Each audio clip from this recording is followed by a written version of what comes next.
வேல், உங்க குடும்பம் எத்தனை தலைமுறையா சிங்கப்பூர்ல இருக்கீங்க? என் தாத்தா வந்தாரு. அப்படி பார்த்தா நான் 3ஆம் தலைமுறை. நானும் 3வது தலைமுறை தான். அப்படின்னா நம்ம ரெண்டு குடும்பமும் 2ஆம் உலக போர்லேருந்து சிங்கப்பூரோட வளர்ச்சியை பார்த்துட்டு வந்திருப்போம் இல்லையா? நிச்சயமா. ஆனா குறிப்பா கடந்த 60 ஆண்டுகள்ல சிங்கப்பூர் கண்ட அசூர வளர்ச்சிக்கு வேற எந்த நாடும் ஈடு இல்லைன்னு சொல்லலாம். ஆனா இந்த வளர்ச்சியோட வர்ற மாற்றங்களால நம்ம இழந்ததும் பல விஷயங்களா இருக்கலாமா? இருக்கலாம். ஆனா அந்த மாற்றங்களோட நல்லதும் நமக்கு கிடைச்சிருக்குல்ல. இன்னைக்கு கொஞ்சம் ரிவைண்ட் பண்ணி போவோமா? அந்த 3 தலைமுறையினர்ல இருந்து 9 பேரை கூட்டு வந்துருவோமா? நேற்று என்பதை கற்றறிவோம், இன்று என்பதை புரிந்துணர்வோம், நாளை என்பதை தெளிந்து கடப்போம். இது நேற்று இன்று நாளை தலைமுறைகளின் குரல். நேற்று என்று சொல்லும் பொழுது பல நினைவுகள் கொண்ட பொழுது பகலினை இரவுகள் தழுவிய கனவுகள் மறக்க கூடுமா? இன்று உருமாறும் தடுமாறும் கவிப்பாடும் மறைந்திடும் நிஜமே தெளிந்திடும் நிழலே மறக்க கூடுமா? நாளை என்ற நாளை நாம் காண விரைந்தோமே, காலம் என்ற மாய நேரில் மறைந்தானே மறக்க கூடுமா? நேற்று இன்று நாளை இது நினைவுகள் கூடும் வேலை. நேற்று இன்று நாளை இது நினைவுகள் கூடும் வேலை.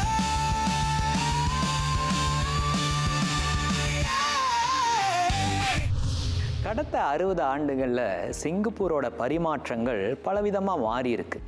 குடியேறிகளா நம்ம வந்தோம். குடியேறிகளா வந்து நம்ம ஒரு புது அடையாளத்தை நம்ம உருவாக்கிக்கிட்டோம். அந்த அடையாளம் தான் சிங்கப்பூரர் அப்படிங்கிற ஒரு முக்கியமான அடையாளம். ஒரு சிங்கப்பூரரா அவங்க இங்க வந்து வாழ்ந்து பல மாற்றங்களை பார்த்திருக்காங்க. அந்த மாற்றங்களை பத்தி தான் இன்றைக்கு நம்ம பேச போறோம். பேசுறதுக்கு இன்றைக்கு 3 தலைமுறையினர் நம்மோட நிகழ்ச்சியில இணைகிறாங்க. வாங்க நேற்றைய தலைமுறையில இருந்து யார் வந்திருக்காங்கன்னு பார்க்கலாம். வணக்கம்மா, உங்க பேரு? வணக்கம், என் பேரு டீனா. நான் வந்து ஃபுட் அண்ட் பெவரேஜ் இண்டஸ்ட்ரியில் இருக்கிறேன். வணக்கம், என் பேர் ஞானசேகரன். நான் ஒரு ரிட்டையரி. வணக்கம், என் பெயர் லூயிஸ் ஜோசப். நான் வந்து இப்போ ஒரு இல்லத்தரசியாக இருக்கிறேன். இன்றைய தலைமுறை சொல்லுங்க. வணக்கம், என் பேர் ஹாஜி ஜமாலுddin. I'm marine engineer. வணக்கம், என் பேர் ஜனனி. கான்டென்ட் டிஸ்ட்ரிபியூஷன் கம்பெனியில் வேலை செய்கிறேன். ஹாய், வணக்கம், என் பேர் பாரத். நான் வந்து லாஜிஸ்டிக் லைனில் வேலை செய்கிறேன். நாளைய தலைமுறையினர் நீங்க சொல்லுங்க. வணக்கம், என் பேர் காதம்பரி ரவிச்சந்திரன். நான் ஒரு ஃபர்ஸ்ட் இயர் மெடிக்கல் ஸ்டூடெண்ட். வணக்கம், என் பேர் டீனா. நான் ஃபர்ஸ்ட் இயர் NYP ஸ்டூடெண்ட். வணக்கம், என் பேர் கிறிஸ்டபல் கிரேஸ். நான் NTU மெடிசனில் வருஷம் படிக்கிறேன். நேற்றைய தலைமுறை, இன்றைய தலைமுறை, நாளைய தலைமுறை நம்முடைய இன்றைக்கு நிகழ்ச்சியில் இணைஞ்சிருக்கிறாங்க. நிறைய மாற்றங்களை இந்த 3 தலைமுறையினரும் பார்த்துருக்காங்க. குறிப்பா இந்த 2 தலைமுறையினர்களும் பார்த்துருக்காங்க அப்படின்னு நம்ம அடிச்சு உறுதியா சொல்லலாம். அந்த காலத்துல உங்க வாழ்க்கை எப்படி இருந்துச்சு? எங்க பிறந்து வளர்ந்தீங்க சொல்லுங்களேன். ஓகே, நான் வந்து கேலாங் பாரூவில் பிறந்தேன். அப்புறம் அதுக்கு பிறகு வந்து ஒரு 88 வந்து நம்ம வந்து வெஸ்ட் கோஸ்ட்க்கு ட்ரான்ஸ்லேட் பண்ணோம். அப்புறம் வந்து 2015 2017 வந்து புக்கே மேரா போயிட்டு அப்புறம் வந்து இப்போ வந்து உட்லண்ட்ஸில் இருக்கோம். நீங்கயா?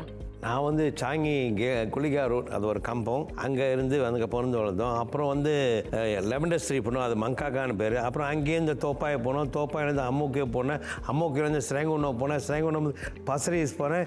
இப்போ செங்காங்கில் இருக்கேன். உலகத்தையே சுற்றிட்டு வந்துட்டேன். நான் வந்து பிறந்தது வந்து சம்பாவாங். அந்த காலத்தில் வந்து 12ஆம் கல் அப்படின்னு சொல்லுவாங்க. முன்னெல்லாம் வந்து கல், இப்போல்லாம் வந்து டிஸ்ட்ரிக்ட், அப்போ வந்து கல். அப்போ நான் வந்து 12ஆம் கல்லில் பிறந்தோம். அதுக்கு பிறகு வந்து நாங்கள் வந்து 14 மைல் அங்கே ஒரு ஃப்ளாட்ஸு, அங்கே போய் இருந்தோம். அங்கே இருந்துட்டு இப்போ வந்து வம்போவில் இருக்கோம் நாங்கள். அந்த காலத்தில் வந்து அந்த வீட்டில் இருக்கிறப்ப வந்து 9 பேர் இருந்தோம். ஒரே ஒரு ஹால் தான், ஒரே ஒரு ஹால். அதில் கொஞ்சம் வந்து கிச்சன், அவ்வளோதான். அதில் வந்து 9 பேர் இருந்தோம். நீங்கள்? நான் வந்து சிலிகி ஹவுஸில் பிறந்தோம். அந்த வீட்டில் ஒரு 3 பெட்ரூம் ஃப்ளாட்டில் ஒரு 10 பேர் இருந்தோம். கூட்டு குடும்பமாக இருந்தோம். ஸோ இப்போ வந்து நான் தனி கொடுத்த போயிட்டு நான் இப்போ புன்கிங்கில் இருக்கேன். நீங்கள் சொல்லுங்க. நான் வந்து சம்பாவாங் ஏரியாவில் பிறந்தேன். அப்போ வந்து குவார்ட்டர்ஸ்னு சொல்லுவாங்க. ஸோ சம்பாவாங் குவார்ட்டர்ஸில் பிறந்து அங்கேருந்து அங்மோக்கியோவுக்கு வந்தேன். ஸோ அங்மோக்கியோவிலேருந்து இப்போ அந்த அம்மோக்கியோ ஸ்ரேங்குன் வட்டாரத்திலே வந்து மூழ்கி இருக்கேன். அங்கேருந்து வெளியாக மாட்டேன்னு நினைக்கிறேன். சார் நீங்கள் சொல்லுங்கள் சார். நான் வந்து ரூமாத்திங்கில் பிறந்தேன்.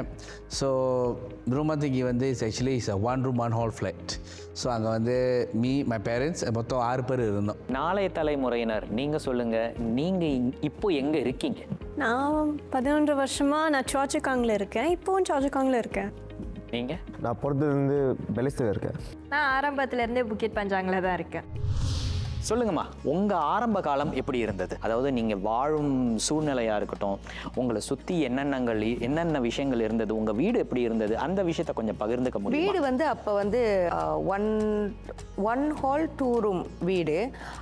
அந்த கான்செப்ட் வந்து இப்போ வந்து கிடைக்க ரொம்ப கஷ்டம். அந்த மாதிரி உள்ள கான்செப்ட் 2 பாத்ரூம் இருக்கும். அப்புறம் கீழே வந்து தாத்தா வந்து கடை வச்சு பொட்டி கடை வச்சிருந்தாரு. அந்த மாதிரி கீழே கடை மேலே வீடு இல்லைங்களா? சார் நீங்கள் சொல்லுங்கள் சார். நான் சாங்கி வந்து கம்பவுண்டில் இருந்தேன். அந்த சூழ்நிலை வந்து அப்போல்லாம் வந்து அந்த ஃப்ளாஷிங் தொலைலாம் இல்லை. அந்த 36 கதவுன்னு சொல்லுவாங்க. 36 கதவு லாரி வந்து அந்த டாய்லெட், அந்த மாதிரி டாய்லெட்டு. ஸோ வழக்கு இருக்காது, ஒன்றும் இருக்காது. அப்போல்லாம் வந்து 4 வயசில் இன்னும் எனக்கு நினைப்பு இருக்குது. எல்லாம் வந்து சட்டப்படாமல் ஓடுங்க. அப்போ உள்ள சூழ்நிலை எல்லாம் ஒற்றுமை. ஒரு சத்தம் போட்டால் எல்லாம் வந்துடுவாங்க உதவி ஸோ நான் வந்து என்ன செய்வேன், அப்போல்லாம் நாசிலம் வைப்போம், அந்த கறிப்போம், அதெல்லாம் சுழுவார போட்டுக்கிட்டு பயப்படி வரும் காலையில் சுற்றுவோம். நாசிலமா கறிப்போன்னு ஒரு 2 கல் சொல்லுவாங்களே 2 கால். ஸோ 9ஆம் கால்லேருந்து 8ஆம் கால் வரைக்கும் நடப்போம், வச்சுட்டு வரோம். ஒரு நாசிலுமா ஒரு கரிப்பாவுக்கு இவ்வளோ தூரம் நடப்பீங்களா? இப்போ தண்ணி வேணும்னா எங்கே போவீங்க? நடந்து போனோம். ஒரு கிலோமீட்டர் நடந்து போய் லைனாக பண்ணோம். தொம்பா அந்த கம்பை தூக்கிட்டு 2 எப்பயும் தண்ணி வரும். அதில் எப்பயும் தண்ணி வரும். எப்பயுமே தண்ணி வரும். எப்பயும் தண்ணி வரும். நீங்கள் சொல்லுங்கம்மா.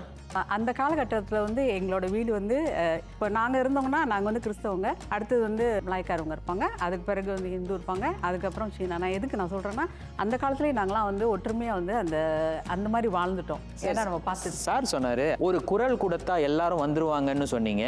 அந்த அளவுக்கு ஒற்றுமையாக இருந்தீங்களா? அந்த அளவுக்கு ஒற்றுமை. ஒரு திருடன் கூட வர முடியாது. அவங்க சொன்ன மாதிரி கதவு திறந்தே இருக்கும். ராத்திரி விடிய திறந்து உள்ள பார்த்தா யாரும் வர மாட்டாங்க. உங்களுடைய கம்பவுண்ட் ஸ்பிரிட் வந்து ரொம்ப வலுவா இருந்துச்சு அப்படின்னு நீங்க சொல்லும் போதே தெரியுது. ஏன்னா இப்போ கூட இது நடந்து பல வருடங்கள் ஆயிடுச்சு. ஆனா இப்போ அதை பத்தி பேசும்போது கூட நேத்து நடந்த மாதிரி நீங்க பேசுறீங்க. முக்கியமா நீங்க பாத்தீங்கன்னா அவர் என்ன சொன்னாருன்னா, கதவு திறந்தே இருக்கும்னு. இப்போ நான்லாம் வீட்டுக்கு போனோன்னு கதவு கதவை தான் சாத்துவோம். யார் எப்போ என்ன உள்ள என்ன நடக்கும்னு தெரியாது இல்லைங்களா? ஸோ கதவை சாத்தும் போதே அந்த பரிமாணம், அதாவது வெல்கம் அப்படிங்கிற ஒரு கம்யூனிகேஷன் அப்படிங்கிற ஒரு விஷயம் தடைபட்டு போகுது. கதவு இல்லாதது தான் நான் நினைக்கிறேன் அந்த சமூகத்தினரோட ஒரு பெரிய பலம் இருக்கு. ஆனா இல்லை அப்படிங்க. கதவு இல்லாத ஒரு சமயத்துல அவங்க நல்ல சந்தோஷமா வாழ்ந்தாங்க. இவங்க கதவை பூட்ட ஆரம்பிச்சாங்க. இப்போ இவங்க டிஜிட்டல் வீட்டுக்குள்ளே ஒரு கதவை வச்சுக்கிட்டு, ஆமா, டிஜிட்டல் லாக் ஜெனரேஷன் ஆயிடுச்சு இது. அதாவது வீட்டுக்குள்ளே, அதாவது ஒரு வீடு தான், ஆனா அந்த வீட்டுக்குள்ள ஒரு அறையில ஒரு கதவுல இருந்துகிட்டு அவங்க அந்த அறைக்குள்ள இன்னொரு அறை. ஆமா, அதுல ஒரு டிஜிட்டல் லாக் வேற, ஒரு ஃபிங்கர் பிரிண்ட் வேற. எக்ஸஸ் பண்ண முடியாது. அப்படியா? நீங்க சொல்ற அளவுக்குலாம் அவ்வளோ ஒன்றும் மோசமா இல்லை. ஆனா நீங்க சொன்னீங்களே கதவு நல்லா திறந்துருக்கு, அது வந்து எல்லாரையும் வெல்கம் பண்ணுது, கேட்க நல்லா தாங்க இருக்கு. உங்க வீட்டுல சண்டை வந்து அப்ப எய்த்த வீட்டுக்கு கேட்காது? பக்கத்து வீட்டுக்கு பிரச்சனை தெரியக்கூடாது, அதனால நீங்க சொல்றீங்க நாங்க கதவை சாத்திக்கிறோம். ஒரே வீட்டுல இருந்துகிட்டு நீங்க கதவை சாத்திக்கிறீங்களே, ஏன்? அது என் வீட்டில் அந்த எக்ஸ்பீரியன்ஸ் எல்லாம் இல்லை. நான் என் எக்ஸ்பீரியன்ஸை சொல்கிறேன். பிகாஸ் நம்ம வீட்டில் வந்து கதவு வந்து ஓப்பனாக தான் வச்சுக்கிறோம்.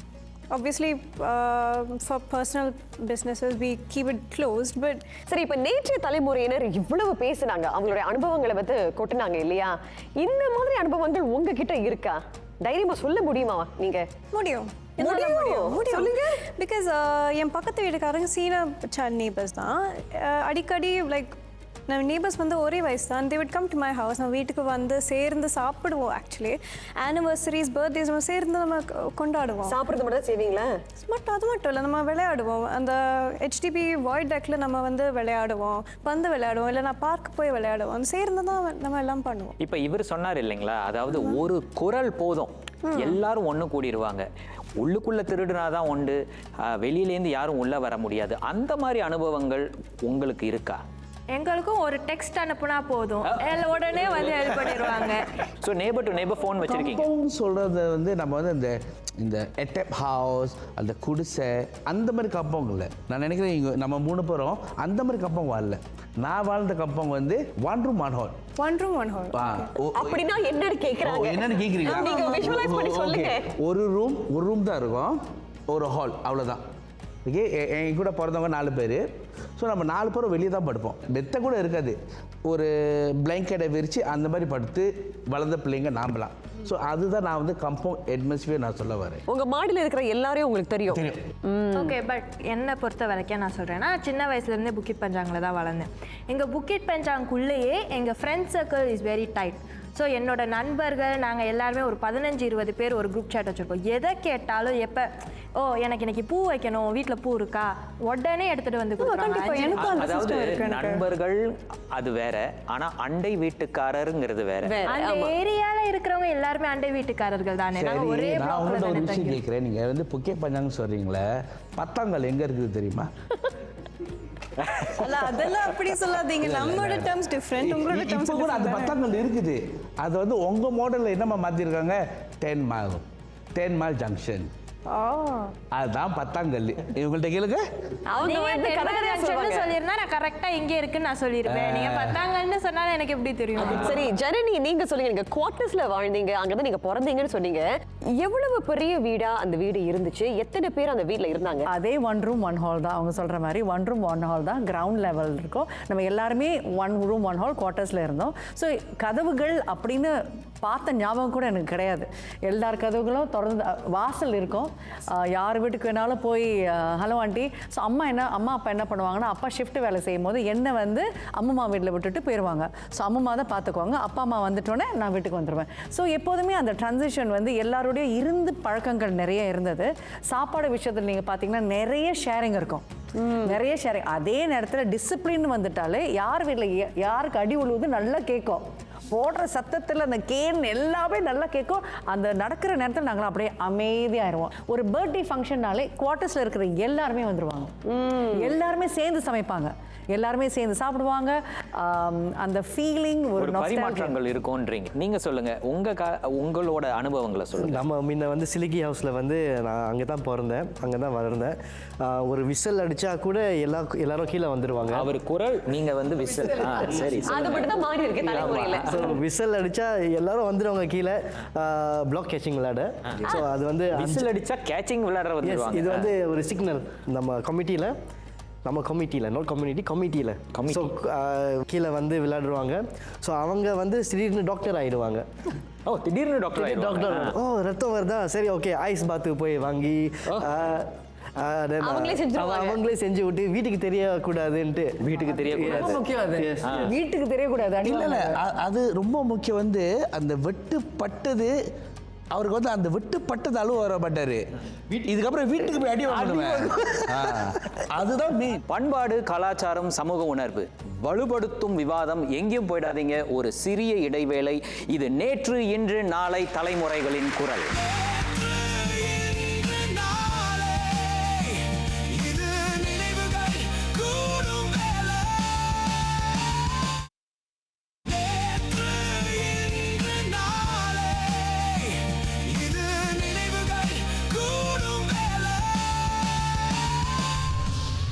உங்களுக்கு எப்படி, யார் உங்களோட சில்ட்ரன் அப்ரிங்கிங் அப்படின்னு சொல்றாங்க இல்லையா, உங்களை யார் வளர்த்தது?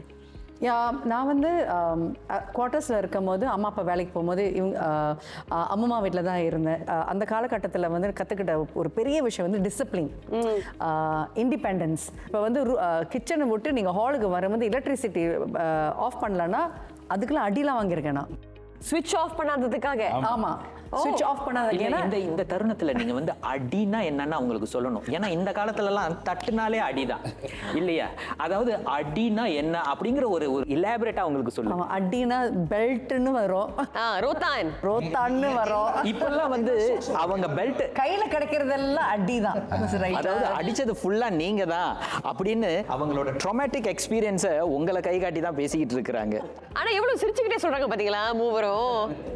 நீங்க அடிச்சிருக்கீங்களா சார்? சார்? நம்ம காலத்தில் வந்து அம்மா அப்பாலாம் தொடைய கிள்ளுவாங்க, அப்படியே சிவப்பாக இருக்கும். எனக்கு இப்பவே இல்ல வலிக்குது. அந்த காலத்துல ஒத்துக்கிறேன். அந்த காலத்துல ஏய் ஓகே அப்பா கோவமா இருக்காரு, ஓகே அமைதியா இருப்போம். சரி, இப்போ உங்க காலத்துல நீங்க அந்த ஒழுக்கம், பொறுப்புணர்ச்சி இது எல்லாமே வந்து உங்களுக்கு கத்து கொடுத்தாங்க. ஏன்னா அப்படிப்பட்ட ஒரு சூழல்ல நீங்க இருந்தீங்க, நிறைய கத்துக்கிட்டீங்க. ஆனா இந்த காலகட்டத்துல அந்த பொறுப்புணர்ச்சி, அந்த ஒழுக்கம் இல்லைன்னு நினைக்கிறீங்களா? இருக்கு நிச்சயமா. ஆனா வந்து லைன்ஸ் ஆஃப் பிளர்ட்னு சொல்லுவாங்கல்ல சில அப்ப இல்ல. நேரங்கள்ல. என்னன்னா பிள்ளைங்களுக்கு இந்த காலகட்டத்தில் நம்ம அதிகமா நிறைய பாசம் கொடுத்து தான் பிள்ளைங்களை வளர்க்கணும். Yeah correct, I agree. ரைட்டா? இந்த ஆனா காலத்துல ஏன் நீங்க வந்து இப்படி வளர்ந்துருக்கீங்க, அப்ப ஏன் வந்து அது ரிஜிபலி முடியல. கொடுக்கல? அது ரிஜிபலி we cannot control the kids. Now it's like these are my kids. I can adopt them as my kids. I cannot show.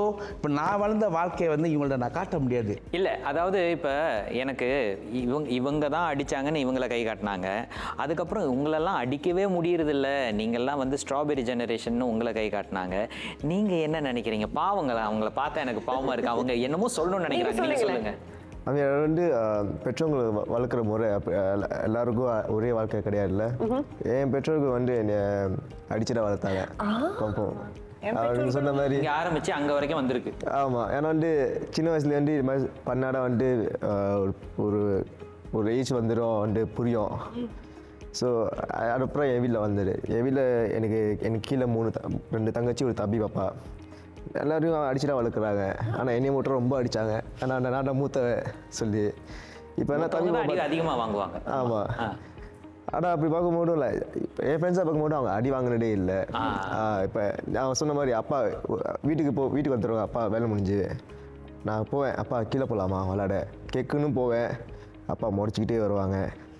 சரி ஒன்றும் பேசக்கூடாது, நான் திரும்பி ரூமுக்குள்ளே போவேன். இல்லைன்னா வந்து அப்பா ரூம் போயிடும், நான் வெளியே ஓடிடுறது. ஸோ அந்த மாதிரி என் வீட்டில் வந்து இந்த பழைய காலத்து அவங்கள மாதிரி தான் வளர்த்தாங்க. இவங்கள மாதிரி தான் வளர்த்தாங்க. இவங்கள மாதிரி தான் வளர்ந்தோம்னு நீங்கள் நினைக்கிறீங்க இல்லையா? நீங்கள் என்ன நினைக்கிறீங்க? நான் இதை பற்றி பேச வரல. நான் என்ன சொல்ல வந்தேன்னா, காலங்கள் மாற மாற அதுக்கு ஏற்ப தான் நம்ம மாறிக்கிட்டு வரோம். இப்போ நீங்கள் வந்து சொல்கிறீங்களா கதவை ஏன் மூடுறீங்கன்ட்டு. ஏன்னா இப்போ வந்து மென்டல் ஹெல்த் வந்து ஒரு பெரிய இஷ்யூவாக மாறிடுச்சு. எல்லாருக்குமே இண்டிவிஜுவல் ஸ்பேஸ் அப்படிங்கிறது ஒன்று தேவைப்படுது. ஆக்சுவலாமா அந்த கதவு இருக்கிறனால தான் மென்டல் ஹெல்த்தே உருவாச்சு. அந்த காலத்துலலாம் எல்லாம் ஒற்றுமையாக இருந்தாங்க. ஒரு பிரச்சனைன்னா எல்லாரும் கூடி பேசிக்குவாங்க. ஆனால் இப்போ இந்த ப்ரைவேட் ஸ்பேஸ், இந்த இண்டிவிஜுவல் ஸ்பேஸ், அந்த ஸ்பேஸுங்கிறது ஸ்பேஸாக இருந்தால் பரவாயில்லம்மா, அது வேக்யூமாக மாறிடுது. அந்த வேக்யூம்னால தான் அது காலப்போக்கில் உங்களுக்கு ஒரு பிரச்சனை இருக்கா இல்லையான்னு தெரிஞ்சுக்கிறதே கஷ்டமாக இருக்குது. நீங்கள் இதெல்லாம் சொல்கிறீங்க தான், பட் அந்த காலத்தில் அப்போ மென்டல் ஹெல்த் மனநல பிரச்சனைகள் இல்லையா? இல்லையே, அந்த காலத்தில் அது இல்லையே அப்படின்னு நீங்கள் சொல்லலாம். அவங்களுக்கு டைம் இல்லையே. அதுக்கெல்லாம் டைம் இல்லை நம்மளுக்கு. ஏன் டைம் இல்லைன்னு சொல்றீங்க? நம்ம இருந்த சூழ்நிலை நீங்கள் பார்த்தீங்கன்னா அந்த பிஸியான லைஃப் ஸ்டைலுங்கிறது வந்து டிஃபைன் பண்ணிங்கன்னா ஸ்கூல் வந்து ஒரு ப்ரைமரி ஃபோக்கஸ். அந்த நேரத்தில் ஸ்கூலுக்கு போகணும், சிசிஏ பண்ணணும், அதெல்லாம் நல்லா பண்ணணும் அப்படிங்கிற ஒரு டைம் பீரியட் ஒன்று. அம்மா அப்பா அவங்களோட நம்ம எப்படி இருக்கோம், ஃப்ரெண்ட்ஸ், அந்த மாதிரி. ஸோ நம்மளோட மென்டல் ஹெல்த் வந்து அது வந்து ஃப்ரெண்ட்ஸோட தான் இருக்கும். ஆக்சுவலி கொஞ்சம் கவலையாக இருக்குல்ல அப்படின்னு ஒரு 2-3 ஃப்ரெண்ட்ஸ்கிட்ட பேசுவோம். அந்த கவலை வந்து ஒரு 2-3 நாளில் முடிஞ்சிடும். அம்மா பிரியாணி சமைப்பாங்க, சாப்பிடுவோம். அந்த கவலையோடு முடிஞ்சு அடுத்த டாஸ்க்கு போயிடுவோம் நாங்கள். ஸோ நீங்கள் சொல்கிற அந்த மென்டல் ஸ்பேஸ் வந்து ஃபர்ஸ்ட் ஆஃப் ஆல் வீட்டில் நம்மளுக்கு வந்து ஸ்பேஸ்ங்கிறது கிடையாது. ஏன்னா எல்லாருமே ஒரு கூட்டு குடும்பத்தில் சின்ன ஒரு ஸ்பேஸில் தான் இருந்தோம். ஏன்னா நம்ம ஸ்பேஸ் வீட்டுக்குள்ள அதுக்குள்ள தான் ஸ்பேஸ். அதான் ஸ்பேஸ். அதாவது அவங்க என்ன சொல்ல வராங்கன்னா சமூகம் தான் எங்களோட ஸ்பேஸ். கரெக்ட் இல்லைங்களா? அந்த சமூகத்தை சார்ந்து தான் நாங்கள் வாழ்ந்தோம். அந்த வாழ்க்கையை தான் இவங்க வாழ்ந்திருக்காங்க. அது இந்த பக்கம் வந்திருக்கு. இப்போ அதுல இருந்து நீங்க நகரும் போது, ஹெச்டிபிக்கு மாறும் போது என்னென்ன மாற்றங்களை நீங்க பார்த்தீங்க? இத்தனை வருஷமாக ஐசிஎம்ல இருக்கும்போது குட் மார்னிங் சொன்னால் என்னமோ பாப்பா நான் என்னமோ எங்கேருந்து குச்சி வந்த மாதிரி இருப்பான். So it become like alien. But நான் வந்து கம்போஸ் ஸ்டைல் பார்க்குறவங்களாம் குட் மார்னிங் சொல்ல, have a blessed weekend, have a good day, God bless you. ஏன் சொல்ல மாட்டாங்க? ஏன்னா அங்க இருக்கிறவங்க தானே மூவ் பண்ணிருக்காங்க. அங்கே உள்ள அப்போ உங்க தலைமுறையினர்கிட்ட இருந்து தான் அந்த பிரச்சனையே ஆரம்பிச்சிருக்கு. தலைமுறை என் கம்பம் வந்தது, நம்ம வந்து ஒற்றுமையாக இருந்தோம். அவங்க எந்த கம்பத்தில் வந்ததுன்னு தெரியாது.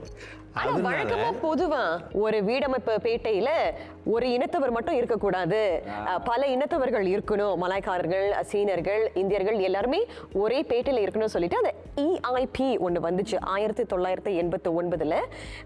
அது எந்த அளவுக்கு அந்த சமூக உணர்வை கட்டி காக்கிறதுக்கு உதவி இருக்குன்னு நீங்க நினைக்கிறீங்க, சொல்லுங்களேன். ஒரு அடுக்குமாடி வீடுகள் HDB எடுத்துக்கிட்டிங்கன்னா இந்தியன்ஸ் இருக்காங்க, மலேஸ் இருக்காங்க, சீனர்கள் இருக்காங்க, எல்லாம் ஒன்றா சேர்ந்து இருக்கும்போது அதே நேரத்தில் அந்த வட்டாரம் அந்த பிளாக்ல இருக்கிற பிள்ளைங்க தான் வந்து பக்கத்தில் ஸ்கூல்ஸ்க்கு ஒன்றா போகிறாங்க.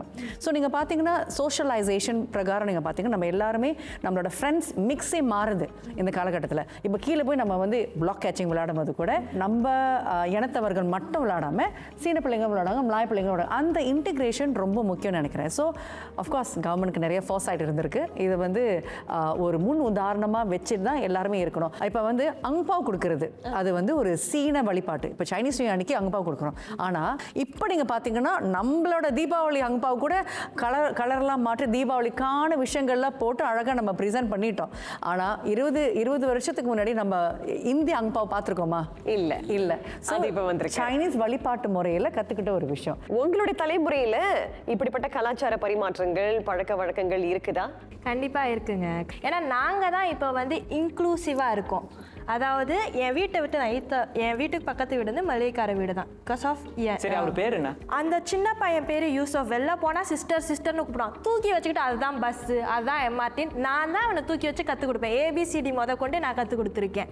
அதுக்கு முன்னாடி எங்கள் வீட்டுக்கு எய்த்தாப்பில் உள்ளவங்க சீனவங்க தான். ஆனால் அவங்களும் வந்து கிறிஸ்டியன். ஸோ அதனால் என்ன பண்ணுவாங்கன்னா அவங்க எங்கேயாச்சும் ப்ரேயர் பண்ணாங்கன்னா எனக்கு நான் எக்ஸாம் எழுதுறேன் அப்படிங்கிறதுக்காக எனக்கும் சேர்த்து உட்காந்து அவங்க ப்ரேயர் பண்ணாங்க. இப்போ இதெல்லாம் கம்பவுண்ட் ஸ்பிரிட் கிடையாதா? நீங்கள் வந்து உங்கள் காலத்தில் இருந்த கம்பவுண்ட் ஸ்பிரிட்டை மட்டும்தான் சொல்கிறீங்களே தவிர அது காட்டுற விதம் மாறி இருக்கு. ஆனால் எங்களுக்குள்ளேயும் கம்பவுண்ட் ஸ்பிரிட் இருக்குது அப்படிங்கிறத நீங்கள் எக்னாலேஜ் பண்ண மாட்டேங்கிறீங்க. எங்களை இவ்வளோ நேரம் நீங்கள் ஸ்ட்ராபெரி ஜெனரேஷன் குறை மட்டும்தான் சொல்லிக்கிட்டு இருக்கீங்க. நாளைய தலைமுறையினருக்கு கம்பவுண்ட் ஸ்பிரிட் இருக்குதுன்னு அவங்க அழுத்த திருத்தமா அடிச்சு சொல்றாங்க. சரி, கம்பவுண்ட் ஸ்பிரிட் இப்ப எப்படி இருக்குது அப்படின்னு பொதுமக்கள் கிட்ட நம்ம கேட்டு இருந்தோம். அவங்க என்ன சொன்னாங்கன்னு தெரிஞ்சுக்கலாம் வாங்க. கம்பவுண்ட் ஸ்பிரிட் இப்பெல்லாம் எப்படி இருக்கு?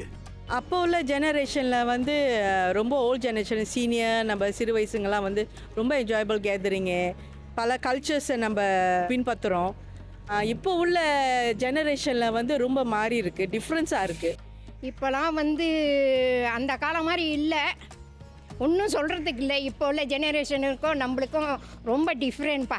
நெய்பர்ஹுட்டா முன்ன மாதிரி இல்லை. கம்பவுண்ட் ஸ்பிரிட்னா பரவாயில்ல. இப்போ எனக்கு 65 வயசு ஆகுது. நான் இருக்கும்போது கம்பவுண்டில் வந்து ஒரு 17-18 வயசில் இருந்தேன். கம்பத்தில் முந்தி ரொம்ப சந்தோஷமாக இருக்கும். எல்லாம் பக்கம் வீடு இருந்தது, ரொம்ப சந்தோஷமாக இருக்கும் கம்பத்தில்.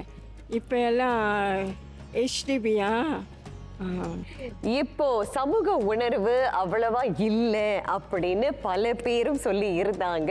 ஆனா சமூக உணர்வு, கம்பவுண்ட் ஸ்பிரிட் இன்னும் இருக்கு அப்படின்னு நாளைய தலைமுறை சொல்றாங்க. இவங்களுக்கு வந்து அந்த கம்பவுண்ட் ஸ்பிரிட் இல்லைன்னு இல்லை, இருக்குது. ஆனால் நாம் வாழ்ந்த கம்பவுண்ட் ஸ்பிரிட் அவங்கள்ட்ட இல்லை, அவ்வளோதான். ஆனால் இருக்குது. அவங்களாம் வந்து ரொம்ப ரிசர்வ் டைப். அதாவது அவங்க என்ன சொல்ல அவர் என்ன சொல்ல வர்றாருன்னா, உங்களுக்கு இருக்குன்னு நாங்கள் ஒத்துக்கிறோம், ஆனாலும் இல்லை.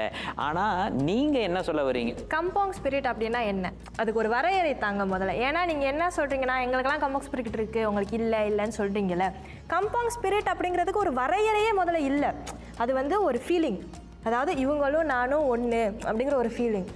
என்ன சார் சொல்ல வரீங்க? அதாவது கம்பவுண்ட் ஸ்பிரிட்னா இந்த வீடுலேருந்து அந்த வீடுக்கு எத்தனை வீடு இருந்தாலும் நம்ம எல்லாருமே தெரியும் பேர். ஆனால் நீங்கள் இந்த ஃப்ளைட்டில் இருக்குது, இந்த ஹோல் ரூ ஃப்ளைட் ஆளுக்கு தெரியுமா? அது உண்மைதான். ஓகே, நான் என்ன சொல்கிறேன்னா அவங்க வளர்ந்த விதம் அப்படி. அவங்க வந்து அத்தனை பேரோட வாழ்ந்தாங்க, அதனால் 10 பேரோட பேர் அவங்களுக்கு தெரியுது. நாங்கள் வளர்ந்த விதம் வந்து எங்களை சுற்றி 4 பேர் இருக்காங்கன்னா அவங்க 4 பேரோட பேர் எங்களுக்கு தெரியுதுன்னா அதுவும் கம்பவுண்ட் ஸ்பிரிட் தானே. நான் எதுக்கு மொத்த பிளாக் பேரே நான் தெரிஞ்சு வச்சுக்கணும்? கம்பவுண்ட் ஸ்பிரிட்டுக்கு வரையறை கேட்கும் ஸ்ட்ராபெரி ஜெனரேஷன். ஒரு சிறிய இடைவெளிக்கு பிறகு இது நேற்று இன்று நாளை தலைமுறைகளின் குரல்.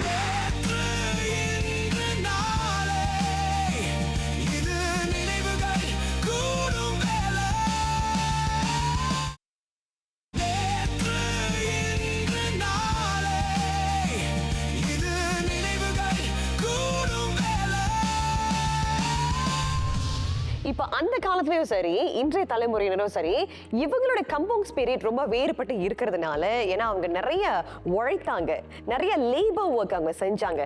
அதனாலேயே இவங்க இந்த 2 தலைமுறையினரும் இன்னும் டஃபர் ஜெனரேஷன் அப்படின்னு நீங்க நினைக்கிறீங்களா?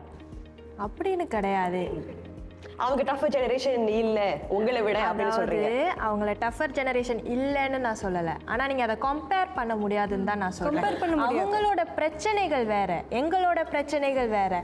அவங்க அதாவது உடல் உழைப்பு போட்டு அவங்க வேலை பார்க்குறது அந்த காலத்துக்கு அது வந்து கஷ்டம்.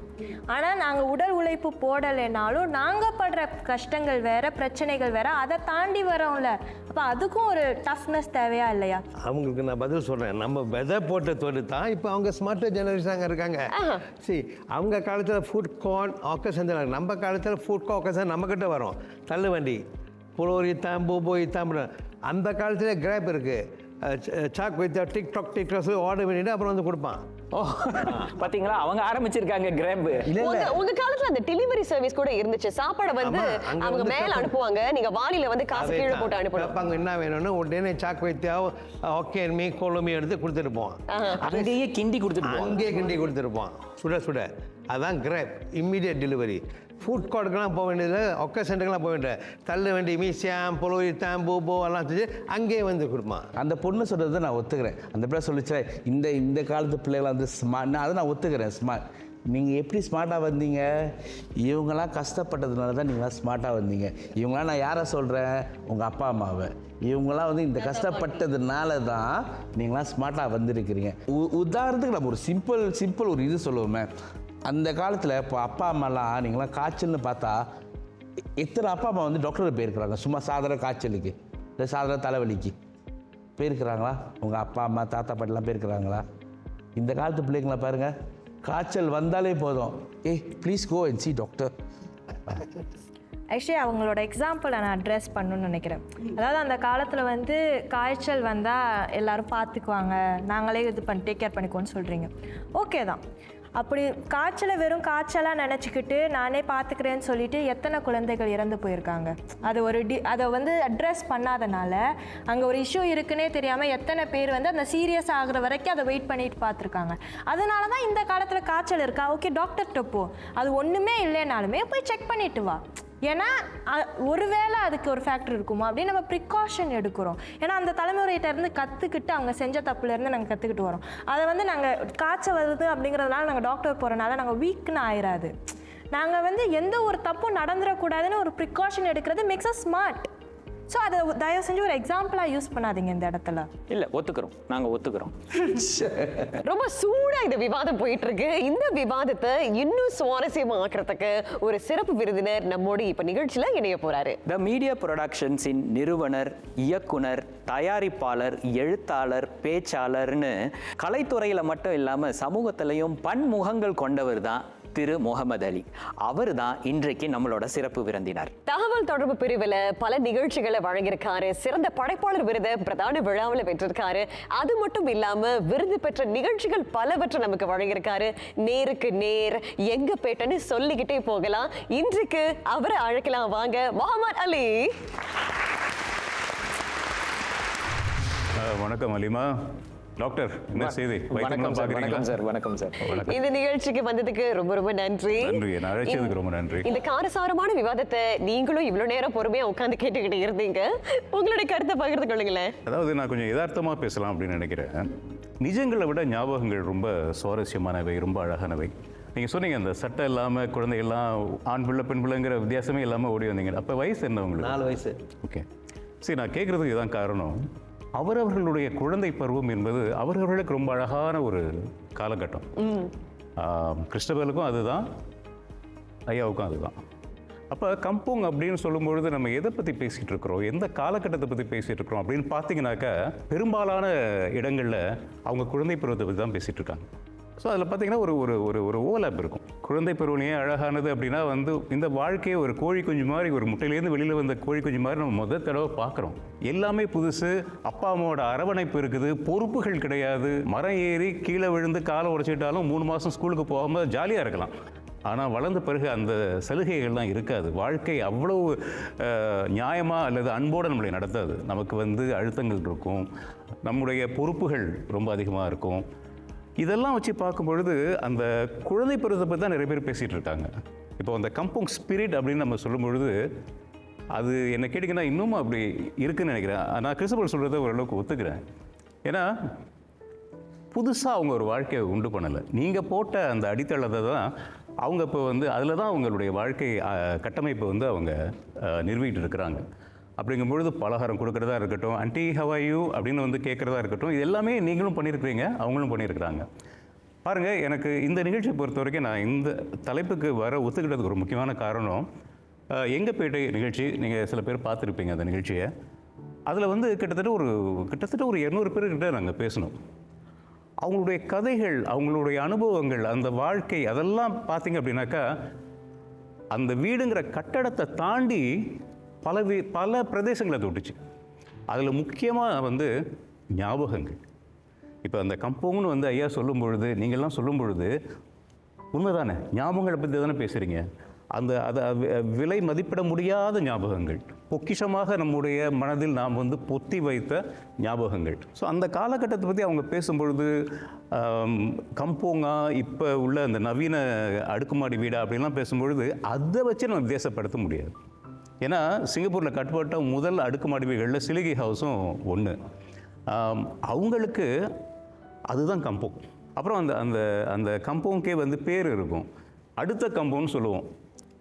அடுத்த கம்பம், ராமையா கம்பம், இப்படியெல்லாம் பேர் இருக்கும்.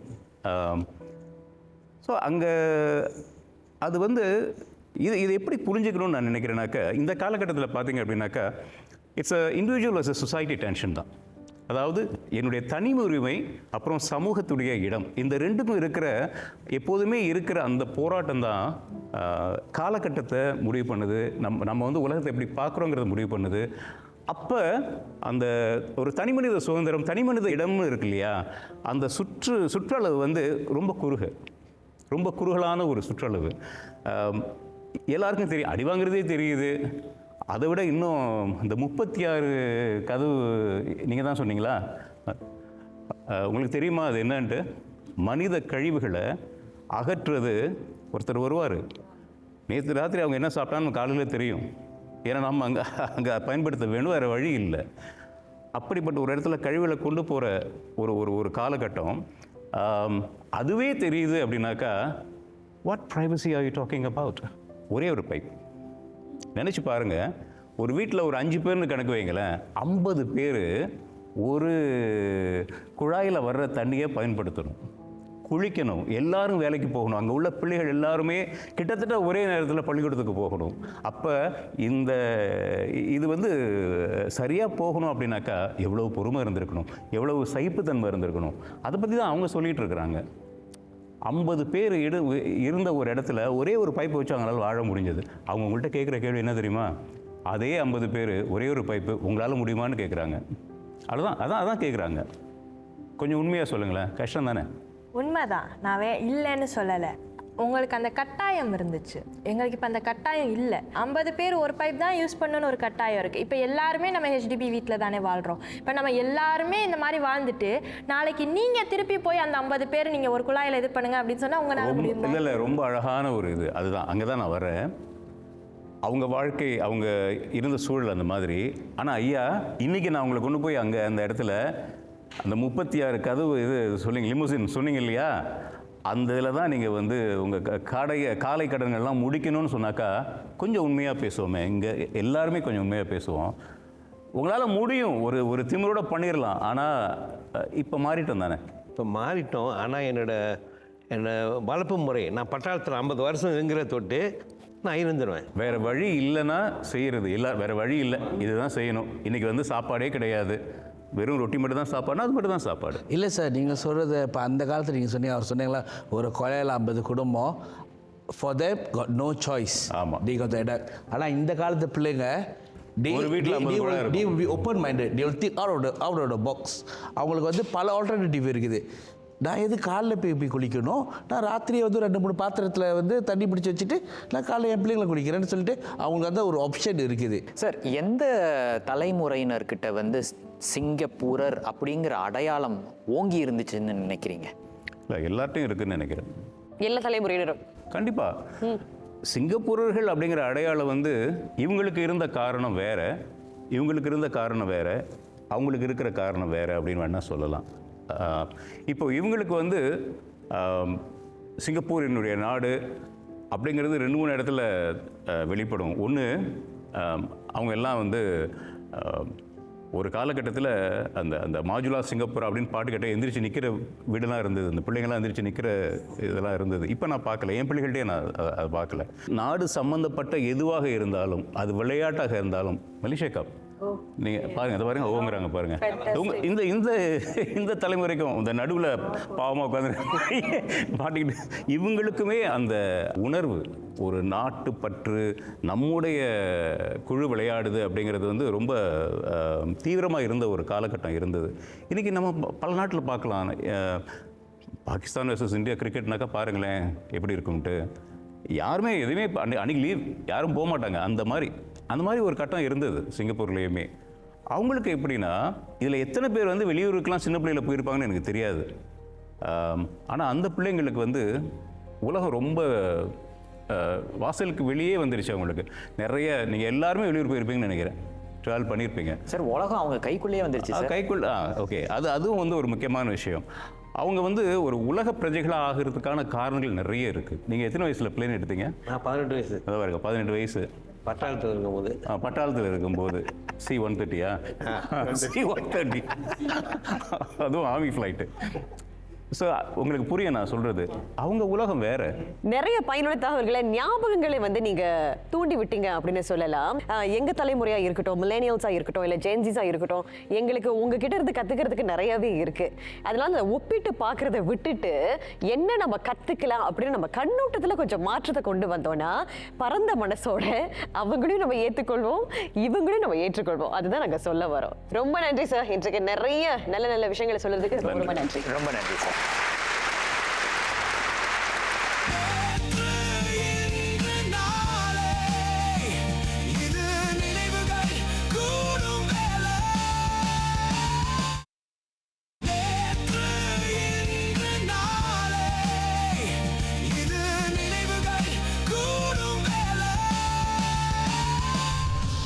சிறப்பு விருந்தினர்கிட்ட நம்ம நிறைய கேள்விகள் கேட்டிருந்தோம். அதுல ஒண்ணுதான், இப்ப நம்ம எல்லாருமே குடியேறிகள் இல்லையா? 3வது 4வது 2வது தலைமுறையா இருக்கலாம், ஆனா நம்ம எல்லாருமே குடியேறிகள் தான். சிங்கப்பூரர் அப்படிங்கிற ஒரு அடையாளத்தை நம்ம உருவாக்கிட்டோம். அந்த சிங்கப்பூரர் அடையாளம் எந்த தலைமுறையிடம் அதிகமா இருக்கு அப்படின்னு நீங்க நினைக்கிறீங்க? நேற்றைய தலைமுறையில இருந்து ஆரம்பிக்கலாமா? சொல்லுங்க. அதாவது வந்து ஆங்கிலத்தில் வந்து த்ரூ ப்ளூன்னு சொல்லுவாங்க. நம்முடைய ஜென்ரேஷன் வந்து ஜப்பனீஸ் வார்லாம் பார்த்து, சிவில் வார்லாம் பார்த்து, அதோட வந்து 70ஸ்ல அந்த மரியா கேஸ் ஒன்று ஓடிச்சு, அது பெரிய ஒரு ராயட். ஓகே, அதெல்லாம் பார்த்து வந்தவங்க. சிங்கப்பூரியன்னா வந்து அது வந்து நம்ம உள்ளுக்குள்ளார உள்ள ஒரு உணர்வு, அதான் நான் என்னால் சொல்ல முடியும். சார், நீங்கள் சொல்லுங்கள் சார். என்னை பொறுத்த வரைக்கும் நான் வந்து எல்லார் வயசு கடந்து வந்திருக்கேன், பார்த்துருக்கேன், கற்றுக் கொடுத்துருக்கேன், பழகியிருக்கேன். அதாவது அந்தந்த வயசுக்கு அவங்களுக்கு என்ன தெரியுமோ நம்மளுக்கு கற்றுக் கொடுப்பாங்க, நமக்கு தெரியுது அவங்க கற்றுக் கொடுப்பாங்க. என்னை பொறுத்தவரைக்கும் nobody is perfect, we learn from each other respective of age. All generation through breed Singaporeans. So எல்லா தலைமுறையினர்கிட்டையும் அந்த உணர்வு இருக்குன்னு சொல்கிறீங்க நீங்கள்? ஏன்னா வந்து பள்ளிக்கூடத்துலேயே அவங்க கற்றுக் கொடுக்குறாங்க இல்லையா? சிங்கப்பூர் அந்த நீங்க சொன்ன மாதிரி அந்த உறுதிமொழியிலே இருக்கு, நம்ம தேசிய கீதத்திலே இருக்கு. இப்போ நீங்க என்னோட கிராண்ட் சன் நீங்க கேட்டீங்கன்னா அவர் அழகா சொல்லுவாரு, சீன மொழியிலேயே அவர் சொல்லுவார் அழகா. ஸோ அவருக்கு அந்த இது இருக்கு. ஸோ நான் என்னை பொறுத்த வரைக்கும் எவ்ரிபடி சிங்கப்பூரியன்ஸ், நம்ம இங்கே தானே பிறந்தோம், இங்கே தானே வளர்ந்தோம், உங்களை பார்த்து தான் நான் வளர்ந்தேன், என்னை பார்த்தா நீங்கள் வளர்றீங்க. அவங்க சொன்னது போல இப்போ உங்ககிட்ட கேட்குறோம், நாளைய தலைமுறை சொல்லுங்க, உங்களுடைய உறுதிமொழி. இப்போ சிங்கப்பூர்ல நம்ம பள்ளிக்கூடத்துக்கு போகும்போது உறுதிமொழி எடுக்கணும், தேசிய கீதம் எடுக்கணும் இல்லையா? உறுதிமொழியை 4 மொழிகள்ல நீங்க சொல்றீங்களா இல்லை எப்படி? 4 மொழியிலேயே உறுதிமொழி சொல்ல முடியும். சொல்ல முடியும், சொல்ல முடியும். சரளமா உங்களால சரளமா சொல்ல முடியும். எப்போ கத்துக்கிட்டீங்க நீங்க? நான் வந்து ஒரு 6 வயசு 7 வயசுல இருந்து எனக்கு தெரியும் 4 மொழியில பேசவும் தெரியும். அந்த உங்களுக்கு தெரியும் ஏய் என்ன அது தெரியுமே, ரொம்ப தயக்கமா சொல்றீங்க. தெரியும். 6-7 வயசுல இருக்கும்போதும் பிரைமரி ஸ்கூல்ல நான் இருக்கும்போதும் டெஸ்ட் பண்ண வரும்ல. இல்லை பிரைமரி ஸ்கூல்ல இருக்கும்போதும் சொல்லி தீரணும். ஸோ அப்போ கற்றுக்கிட்டு இப்போ வளர வந்து அதை மறந்துடுச்சு கொஞ்சம் கொஞ்சமாக இருக்குது. எடுத்து கொடுத்தா வந்துடும் அப்படின்னு சொல்றீங்க. 2 நாள் கொடுங்க வந்துடும். 2 நாளா? 2 நாள் தேவை மனப்பாடம் பண்றதுக்கு. நீங்க? நான் உண்மையாக சொல்கிறேன், எனக்கு 2 மொழி தான் தெரியும். ஆங்கிலம் தமிழ் தான் தெரியும். அண்ட் தட் டசன்ட் மீன் அது நான் சிங்கப்பூரேன்னு கிடையாது. It's not that. சரி, தமிழ்ல உங்களால ஒரு 2 வரிகள் சொல்ல முடியுமா உறுதிமொழி? இப்ப சிங்கப்பூர் குடிமக்களாகிய நாம் இனம், மொழி, மதம் ஆகிய வேற்றுமைகளை மறந்து ஒன்றுபட்டு நம் நாடு நம் நாடா என்னடா என்னங்க உங்களுக்குள்ளேயே சண்டை வருது? ஒன்றுபட்டு நீங்க ஹலிமா, நீங்க 2 வரி தானே கேட்டீங்க. அவங்கள விட்டுட்டு அவங்க சொல்லட்டும் அப்படின்னு நீங்க எதுக்கு வரீங்க விட்டுக்க?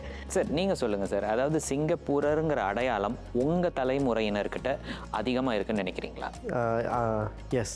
ஏன், எதை வச்சு சொல்றீங்க? எதை வச்சுன்னா ட்ரூ ப்ளூ சிங்கப்பூரியன்னு அவங்க முதல் சொன்னாங்க. ஸோ எனக்கு வந்து அதே மாதிரி ஒரு ஐடென்டிட்டி இருக்குதுன்னு நான் நம்புகிறேன். ஏன்னா நான் சிங்கப்பூரில் வளர்ந்து, சிங்கப்பூரில் பிறந்து, சிங்கப்பூரில் படித்து, நம் நாட்டில் மட்டும்தான் அந்த ரேஷியல் ஹார்மனின்னு இருக்குது. அது நான் கண்டிப்பாக நான் நம்புகிறேன். நீங்கள் சொல்லுங்கள். எனக்கு வந்து சிங்கப்பூரில் இருக்கிறது வந்து ஒரு இமோஷன். அது வந்து நீங்கள் இன்னொரு நாட்டுக்கு போயிட்டு சிங்கப்பூருக்கு வரும்போது தான் அந்த ஐடென்டிட்டியோட பவர் உங்களுக்கு தெரியும். ஏன்னா சிங்கப்பூர் ஏர்போர்ட்டில் லேண்ட் பண்ண பிறகு நம்ம பார்க்குற வளர்ச்சி, க்ளீன் டாய்லெட், அந்த மாதிரி பேசிக்கான விஷயங்கள் நம்ம நடைமுறை வாழ்க்கையில் பேசிக்காக நம்ம பார்க்குறோம். ஆனால் சிங்கப்பூரோட வளர்ச்சியை வந்து ஒரு உணர்வாக நின்று அந்த சிவப்பு கலர் பாஸ்போர்ட்டை எடுத்து நீங்கள் இமிக்ரேஷனை தாண்டி போகும்போது தான் நம்ம நாடோட அருமையை வந்து உங்களுக்கு நிறைய தெரியும். நீங்கள் சொல்லுங்கள் சார். அந்த சைடில் இருக்கிறவங்களுக்கு வந்து no choice, they got to stay in Singapore. நாம் வந்து சிங்கப்பூரை உருவாக்கிட்டோம். வருங்காலத்து பிள்ளைங்களுக்கு வந்து தெரியுமா, சிங்கப்பூர் வந்து ஒரு ஆப்ஷன் தான் அவங்களுக்கெல்லாம். Because we ready bring up Singapore ready. இப்போ எந்த ஊருக்கு போகிறோம், சிங்கப்பூர் ஒரு லேண்ட்மார்க் நம்ம மேப்லேயே தெரியுது. ஸோ இந்த பிள்ளைங்க வந்து நம்ம என் நாட்டை வந்து உருவாக்கணும் எனக்கு அவசியம் இல்லை. இந்த பிள்ளைங்க எங்கள் கூட இருந்தாலே என் சிங்கப்பூர் எங்கேயோ முன்னுக்கு ஏறிடும். சரி, நாளைக்கிட்ட வருவோம். உங்களுடைய சிங்கப்பூர் உணர்வு, உங்களுடைய அடையாளம் சிறப்பாக இருக்குன்னு நினைக்கிறீங்களா உங்களுடைய தலைமுறையில், அல்லது மற்ற தலைமுறையினர் தான் இன்னும் அதிகமாக அவங்களுடைய அடையாளம் இருக்குது சொல்கிறீங்களா? என்னை பொறுத்த வரைக்கும் நீங்கள் சொன்ன மாதிரி தான், எல்லாருமே சிங்கப்பூரியன் தான், ட்ரூ பிரெட் சிங்கப்பூரியன். அவங்க பேஸ்மெண்ட் போட்டாங்க, இவங்க பில்டிங் கட்டினாங்க, அந்த பில்டிங்கை இன்னும் உயரமாக கட்டுறதுக்கு தான் நாங்கள். ஓகேவா? நீங்கள் சொன்னீங்களே பிளட்ஜ் 4 மொழியில் சொல்லுவேன், கண்டிப்பாக 4 மொழியில் சொல்ல முடியும். சிங்கப்பூர் குடிமக்களாகிய நாம் இனம், மொழி, மதம் ஆகிய வேற்றுமைகளை மறந்து ஒன்றுபட்டு மகிழ்ச்சி, வளர்ச்சி, முன்னேற்றம் ஆகியவற்றை அடையும் வண்ணம் சமத்துவத்தையும் நீதியையும் அடிப்படையாக கொண்ட ஜனநாயக சமுதாயத்தை உருவாக்குவதற்கு உறுதி மேற்கொள்வோமாக. Kami warga negara Singapura sebagai rakyat yang bersatu padu tidak kira apa bangsa, bahasa atau agama berikrar untuk membina suatu masyarakat yang demokratik berdasarkan kepada keadilan dan persamaan untuk mencapai kebahagiaan. 我们是新加坡公民，誓言不分种族、言其宗教团结一致，建设公正平等的民主社会，并为实现国家之幸福繁荣与进步共同努力。3 வழியும் தெரியும். அந்த பொண்ணுக்கு என்னன்னா, இது ரொம்ப நேரம் அவங்க பிடிச்சிட்டு இருந்திருக்காங்க. என்கிட்ட நீங்க வருவீங்க, நான் உறுதிமொழி சொல்லிட்டு தான் நான் உங்க கேள்விக்கு பதில் சொல்லுவேன் அப்படின்னு அவங்க ரொம்ப ஆணித்தரமா இருந்திருக்காங்க. அதற்கு ஒரு பெரிய கைத்தட்டல். ஏன்னா தைரியமா நீங்க 3 மொழிகள்ல சொல்றது அது நிச்சயமா சாமானியமான விஷயமே கிடையாது. அதுக்கு நாங்க ஒத்துக்கிறோம். இப்போ உங்க தலைமுறையினர் தான் சிங்கப்பூர் உணர்வை அதிகமா பாக்குறாங்க அப்படின்னு நீங்க நினைக்கிறீங்களா? எல்லாரும் வந்து கொஞ்சம் ஈக்குவலாடா எல்லாரும். ஏன்னா வந்து அவங்க ஜெனரேஷன் வந்து அவங்க they play their part, the second generation play their part, we are also playing a part அப்படி நான் யோசிக்கிறேன். all equal. அவங்க சொன்ன மாதிரி தான், இவங்க பேஸ்மெண்ட் போட்டிருக்காங்க, இவங்க பில்டிங்கை கட்டியிருக்காங்க. உங்களுடைய வேலை வந்து அந்த பில்டிங்கை இன்னும் உயரமா நீங்க கட்டி பறக்க விடணும், அதை சந்தோஷமா நீங்க நிலை நாட்டணும். அதுதான். அதாவது அவங்க சொல்றதுலேருந்து நான் என்ன புரிஞ்சுக்கிட்டேன் அப்படின்னா, இது ஒரு போட்டி இல்லைங்க. அதாவது இவங்க அதிகமா, நான் அதிகமா, நீங்க அதிகமா, எல்லாருக்கும் ஒரு கடமை இருக்கு. நிச்சயமா ஒத்துக்கிறேன். கம்பத்து வாழ்க்கை எப்படி இருந்துச்சுன்னு எங்களுக்கு ஒரு கிளிம்ஸ் மாதிரி நீங்க காட்டி இருந்தீங்க. இன்றைய தலைமுறையினர் கம்பத்து வாழ்க்கைக்கும் வீடமைப்பு பேட்டிக்கும் நடுவுல அவங்க மாட்டிட்டு முழிச்ச அந்த கால காலகட்டம், அதுலேயும் நிறைய நினைவுகள் ஞாபகங்களை பற்றி சொன்னாங்க. இவங்க ஹெச்டிபியில் பிறந்து வளர்ந்துருந்தாலும் எங்களுக்கும் கம்பவுண்ட் ஸ்பிரிட்னு ஒன்று இருக்கு அப்படின்னு அவங்க ஆணித்தரமாக சொல்லி அந்த அந்த நிகழ்ச்சியை வந்து இன்னும் சுவாரஸ்யமாக படுத்தியிருந்தாங்கன்னு சொல்லலாம். அதோட சிறப்பு விருந்தினரும் வந்து நிறைய சுவாரஸ்யமான பயனுள்ள ஞாபகங்களை நம்மோடு பகிர்ந்து கொண்டாரு. அவருடைய வாழ்க்கை கதையை பற்றி சொல்லியிருந்தாரு, அவருடைய ஞாபகங்களை பற்றி பகிர்ந்து கொண்டாரு. இதனுடன் இந்த ஒரு உரையாடல் நிறைவை காணுது. இன்றைய நிகழ்ச்சியில் பல விஷயங்களை நம்ம பேசணும். அதில் பல நேரத்தில் நீங்கள் நாஸ்டாலஜிக்காக ஃபீல் பண்ணியிருப்பீங்க. அதாவது எங்கே பிறந்தோம், எங்கே வளர்ந்தோம், இப்போ நீங்கள் எங்கே இருக்கீங்க அப்படிங்கிறத எங்களோட சேர்ந்து நீங்களும் அனுபவிச்சிருப்பீங்க. சிங்கப்பூர் இப்போ இங்கே எப்படி இருக்குது, அடுத்தது எந்த கட்டத்துக்கு போக போகுது, அந்த விஷயத்தை நம்ம இந்த தலைமுறையினரோட நிறுத்தாமல் அடுத்த தலைமுறையினருக்கும் கொண்டு போய் சேர்க்கறது நம்ம கடமை. அதை நம்ம செவ்வன செய்யணும். நேற்று என்பதை கற்றறிவோம், இன்று என்பதை புரிந்துணர்வோம், நாளை என்பதை தெளிந்து கடப்போம். இது நேற்று இன்று நாளை தலைமுறைகளின் குரல்.